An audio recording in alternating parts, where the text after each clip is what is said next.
Boa tarde, bem-vinda, bem-vindo. Nessa edição você vai ver cadeia consciente. É quando todos os envolvidos na produção, incluindo fornecedores e prestadores de serviços, também trabalham sob preceitos de sustentabilidade. Só assim, um produto pode ser considerado realmente sustentável. A partir de agora, as informações para o futuro do agro no Planeta Campo.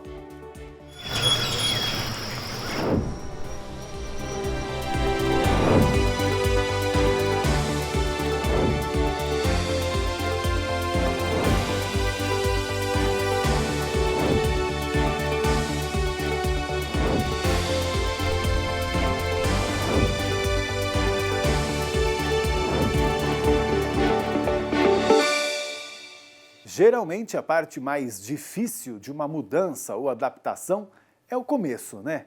Aliás, por onde ou como começar é uma dúvida bem frequente quando se discute sustentabilidade. Eu até tenho perguntado sobre alguns dos nossos entrevistados, né? Como que você, produtor rural, pode começar? Bem, nessa edição vamos nos dedicar a entender esse processo dentro da propriedade rural. Claro, vamos do início. Primeiro, você tem que identificar o que pode ser trabalhado em uma economia circular. Já falamos desse tema aqui. Você quer lembrar o que é a economia circular? Então, aponte a câmera do seu smartphone para esse QR Code que aparece aí na sua tela agora. Você vai ser levado para o nosso YouTube e lá vai poder assistir um programa que a gente explica e debate a importância da economia circular. Pronto? Mas rapidamente eu trago um exemplo bem prático aqui para você. Vamos acompanhar comigo no telão, então? Aqui você vê um ciclo de produção sustentável dentro, então, de uma propriedade rural. Como ele pode ser para que a gente não desperdice nada? Nessas duas pontas aqui de cima eu tenho, olha só, uma produção agrícola e uma produção pecuária. Perceba aí como tudo se conecta, não é mesmo? Inclusive aqui, ó, da produção agrícola, dos resíduos dela, né? Tudo, lógico, pode ser colocado como ração para os animais, por exemplo, pode vir para cá, então, né? Ao mesmo tempo, o resíduo também dessa produção agrícola pode também ser levado já direto para um biodigestor e transformar isso em energia. Claro, lá no segundo passo também com os animais, depois de terem se alimentado com o que é material orgânico, esse resíduo também pode ser levado para um biodigestor. E aí a gente gera o quê? Uma energia elétrica que você pode vender o que sobra dela, o que já é muito bom, já é uma oportunidade, e também, tendo outros mecanismos dentro da propriedade, criar até o combustível para os seus equipamentos, como um trator, por exemplo. E lógico que também você vai vender os seus produtos. Então você ganha dinheiro vendendo o que produz e também economizando o que você produz, o que jogaria fora, certo? Assim, você trabalha sem gerar resíduos ou gera só o mínimo. E ainda existem outras ações bem importantes que também já falamos aqui. Uma delas é diversificar a sua produção. Só assim você regenera o solo. Terras saudáveis prendem e usam o carbono como nutrição. Você também pode ter florestas que sequestram o CO2 do ar. Assim, você tem uma propriedade rural dentro de quase todos os parâmetros de sustentabilidade. Pode até buscar mais crédito no mercado. E aí esse tema eu vou guardar para o futuro, para daqui a alguns dias, tá bom? E existe ainda um terceiro passo, que é cuidar também dos insumos que você usa. Aí sim, você tem um manejo 100% sustentável. Vai poder agregar valor ao seu produto e atender os mercados mais exigentes do mundo. É uma oportunidade de negócio. Preste atenção nesse exemplo que tem no interior de São Paulo. Um pecuarista de leite não aguentava mais vender a preços que mal pagavam os custos dele. Ele estudou e resolveu mudar. Passou a comprar insumos produzidos de maneira sustentável, além de mais saudáveis, que possibilitaram a produção de um leite menos calórico. Tá aí a oportunidade que ele precisava para ganhar dinheiro. A produção orgânica brasileira é uma grande aliada da sustentabilidade. Os desafios são muitos para quem produz, mas dados do Instituto de Pesquisa Econômica Aplicada, o IPEA, mostram que a venda de alimentos orgânicos aumentou a média de 11% entre 2000 e 2017. Em Itirapina, interior de São Paulo, o Planeta Campo foi conhecer a Guaraci Agropastoril, que fica dentro de um polo de produção orgânica em larga escala. A fazenda, que fica a 200 quilômetros distantes da capital paulista, é hoje um dos principais modelos de gestão sustentável no campo. A produção de leite orgânico começou lá em 2018 com uma meta bastante ousada: consolidar uma operação pecuária carbon free, ou seja, com zero emissão de carbono. O processo como um todo, né, a compensação das emissões, vamos dizer assim, foi praticamente a última etapa desse ciclo, né?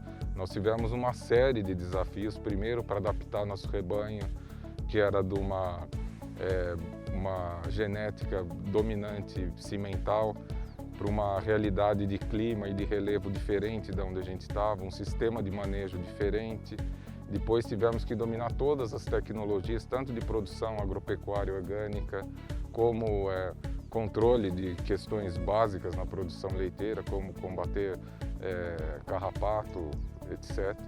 O rebanho hoje é de 600 vacas das raças Cimental, Jersey e Girolanda, em uma área de 80 hectares de pastagem.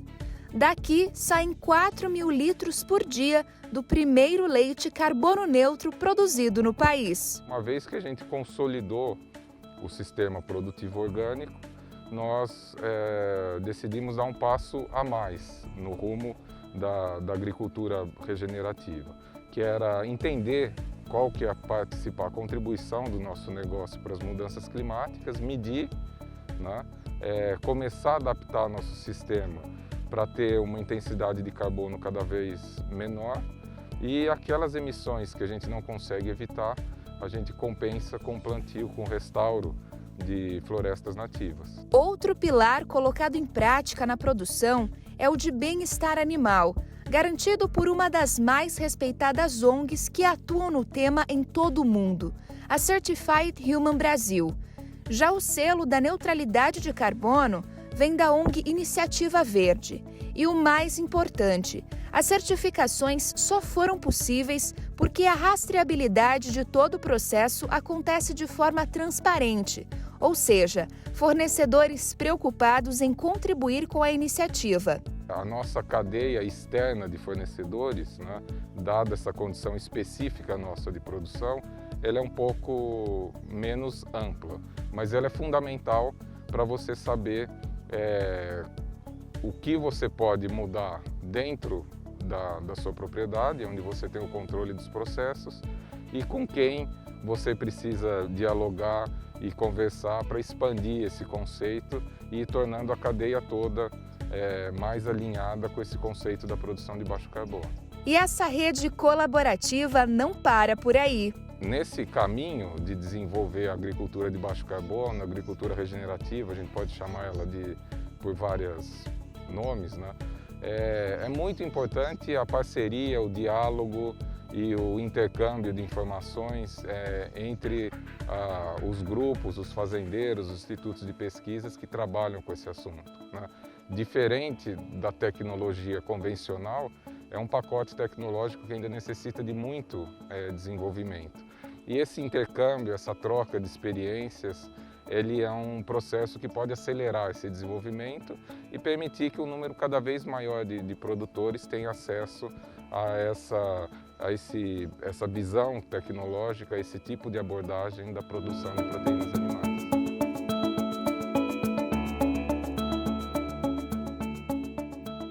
Vamos conversar mais sobre esse assunto, como economizar, como gerar valor, com o Renato Delgado, que é assistente de planejamento da Secretaria de Agricultura do Estado de São Paulo. Renato, uma boa tarde, bem-vindo.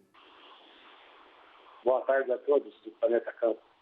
Renato, conta um pouquinho para a gente, uma curiosidade que a gente tem, porque você viu aqui, nós mostramos uma maneira aí bastante prática do produtor começar a se organizar para ser sustentável, para agregar valor, né? De que forma até que também a gente pode contar com o poder público para isso, né? Essa organização, essa informação fácil, né, de ser encontrada, tanto sobre sustentabilidade, a gente sabe que o governo tem vários cursos oferecidos junto com os nossos serviços de aprendizado rural, por exemplo, mas também de regular toda essa situação, né? Ter a informação correta de onde eu encontro um fornecedor, um prestador de serviço. Como é que está sendo essa organização para vocês, para ajudar o produtor rural? Bem, Pablo, a Secretaria da Agricultura e Abastecimento de São Paulo, através da CDRS, pratica a extensão rural, né? O foco dos nossos trabalhos são nas boas práticas agrícolas, né? E também nas produções sustentáveis nas propriedades. Através das cadeias produtivas, nós concentramos a extensão rural com treinamentos dos técnicos, né? E esses treinamentos formam-se em equipes espalhadas pelo Estado, né? E todo município existe uma Casa da Agricultura onde o produtor pode estar procurando informações, né, ou para começar, né, uma atividade ou para melhorar, como a gente está falando, sobre a sustentabilidade da sua propriedade. Queria muito chegar nesse ponto, justamente, Renato, para saber de vocês, né, que acompanham aí os produtores no dia a dia, do interesse deles, hein? Já que eles sempre querem, né, fazer algum curso ou outro de gestão, de manejo, o interesse pela sustentabilidade, vocês percebem que tem crescido? Sim, né, eu acho que é uma produção que não tem retorno, né? A forma de produção não tem volta. A propriedade que não tem sustentabilidade, ela não consegue, o próprio nome já diz, né, não tem a sustentabilidade tanto econômica como produtiva também. Então, os produtores já enxergam isso, né, até mesmo por contas, às vezes, até de economicidade, né, mas eles têm procurado e têm a conscientização já há um bom tempo de que isso é necessário para eles. Tá certo, e quem sabe até de já agregar valor para eles. Vamos conversar um pouquinho mais sobre isso, inclusive com um exemplo que a gente tem. Vamos fazer um intervalo então? E a seguir, vamos ver um exemplo de propriedade rural que já conseguiu adequar todo o sistema de produção. Inclusive, encontrou fornecedores alinhados à produção sustentável. Já, já. Planeta Campo de volta e hoje a gente está discutindo como você deve trabalhar com fornecedores, prestadores de serviço que também trabalham de acordo com os preceitos da sustentabilidade. E só assim você pode realmente ter produtos sustentáveis, 100% sustentáveis, e assim atender os mercados mais exigentes. O Renato Delgado, que é da Secretaria de Agricultura aqui de São Paulo, está ajudando a gente com esse assunto. Renato, conta um pouquinho para a gente também de que forma que vocês estão buscando essa regularização dos produtores. Eu sei que isso muitas vezes aí é um calinho no pé do produtor, né, que está buscando ter essa regularização para buscar crédito, né, e tudo mais, aí um crédito de carbono inclusive. E aí como é que o Estado está trabalhando para ter uma rede, né, desses produtores que já estão se enquadrando nessa atividade? Bom, Pablo, como eu disse, nosso foco são diversos, né, são em todas as cadeias produtivas, né? Eu poderia estar citando um exemplo de um dos programas nossos, né, que é o Protocolo de Transição Agroecológica, que é uma parceria, né, entre as Secretarias de Estado do Meio Ambiente e Agricultura, em conjunto com a Associação de Agricultura Orgânica, a AO, e o Instituto Kairos, né? Foi assinado um protocolo de transição agroecológica com estímulo à produção orgânica, né? Com o objetivo de promover exatamente as boas práticas agroambientais e usos sustentáveis dos recursos naturais, né, com os produtores. Além ainda de fomentar, né, a produção e a oferta de consumos saudáveis e agrobiodiversos. Essa proposta, ela viabiliza gradualmente, né, essa transição do produtor. O produtor, quando ele é convencional e está buscando, né, essa sustentabilidade, né, o final objetivo seria a produção orgânica, eles têm uma fase de transição, por isso que é o protocolo de transição agroecológica. E ela é reconhecida e acompanhada por técnicos treinados da Secretaria da Agricultura. Legal, assim vocês realmente vão conhecendo aí os perfis, né? E esse trabalho, então, começa realmente, como a gente estava falando até antes, né? No início, então, vocês acompanham essa transição do produtor, né? Até é legal a gente conversar um pouco mais sobre isso, porque acredito que muitos deles podem ter interesse, né? Eu posso fazer isso de uma maneira gradual, como você estava falando. Eu não preciso ser sustentável de uma hora para outra.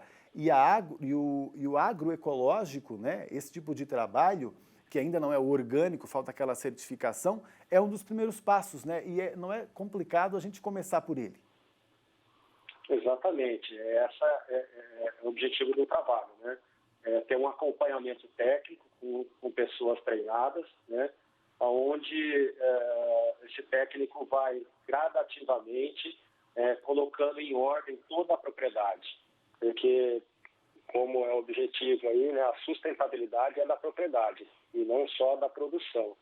Então, o técnico vai acompanhando e vai dando diretrizes onde que o produtor ele vai, mediante as suas possibilidades, é lógico, né, gradualmente passando de uma forma convencional a uma agricultura orgânica, mais de reciclagem até, né, de nutrientes, e a pessoa pode fazer de uma forma gradual. É lógico que tem um período dessa transição, que é em torno de 5 anos, mas é um tempo suficiente onde ele tem informações claras, onde ele consegue o objetivo final, que é a certificação orgânica. E tem mais segurança, né? E isso é muito bom. Vamos dar esse serviço para o nosso produtor. Eu sei que você pode estar em qualquer parte do Brasil, mas as secretarias estaduais, até municipais, trabalham de maneira muito parecida. Então, o Renato, que é do estado de São Paulo, comenta um pouquinho para a gente e você pode, com certeza, também buscar aí no seu estado esse tipo de apoio. Como é que está funcionando em São Paulo, hein, Renato? Precisamos ter vagas, temos bastante, estão conseguindo atender essa demanda? Conta para a gente. Sim, nós temos, como eu disse, técnicos treinados e espalhados pela região, né? O primeiro passo do produtor é procurar a Casa da Agricultura da sua cidade, né? Representada pela CDRS, né? Que é a Coordenadoria da Secretaria da Agricultura de Extensão Rural. Aí, mediante essa procura, o técnico lá vai, se ele não for o técnico treinado para isso, ele vai entrar em contato com o técnico da regional, onde ele foi treinado para isso, e começa os primeiros passos de visitação e traçar o planejamento para atingir essas diretrizes, onde a pessoa vai ter essa transição, né, do convencional para uma agricultura orgânica na fase de transição agroecológica. Como esse trabalho vem das prefeituras, vem do governo do estado, eu não tenho custo algum, certo, Renato? Só, claro, com adaptações que eu queira provocar na minha propriedade. Sim, perfeito. É exatamente isso, né? Toda a orientação e o acompanhamento é essa que é a facilidade, porque os produtores, ele pode fazer isso de uma forma particular, vamos dizer, né? Ele pode procurar certificadoras e está pagando isso. Mas o foco da secretaria foi exatamente esse. Onde os pequenos produtores, principalmente aqueles que não têm condições ou aqueles que estão iniciando e estão aprendendo, de uma forma gratuita, né? Onde nós, funcionários públicos, acompanhamos e orientamos nessa transição, até que ele atinja o objetivo final, que é a certificação. Aí sim ele vai ter algum custo para ter esse acompanhamento, né? Essa certificação até o produto final. Você falou aí um dado interessante na resposta anterior, guardei aqui para te perguntar agora. Você falou em 5 anos para fazer essa transição, né? Esse realmente deve ser, então, mais ou menos, né, o tempo que cada produtor vai levar, mas desse investimento dele, né, para essa adequação, para essa mudança, ele começa a ver retorno um pouco antes, Renato? Sim, a ideia é exatamente essa. Como foi assinado esse protocolo, né, algumas, principalmente políticas públicas, né, por exemplo, a merenda escolar, que é feita nos municípios, na hora de fazer essa chamada pública, se ela descrever que é aceito essa transição de agroecológica, né, acompanhada, logicamente, com os técnicos oficiais, é aceito também como um produto diferenciado daquele convencional e, às vezes, até, com certeza, né, na maioria das vezes, um custo melhorado, né, um valor agregado em cima do produto. Uma pergunta que eu imagino a resposta, mas uma curiosidade que eu acho que pode ser boa aí para os nossos produtores, telespectadores. Alguém que já trabalhou com vocês nessa adequação, mudança, já voltou atrás?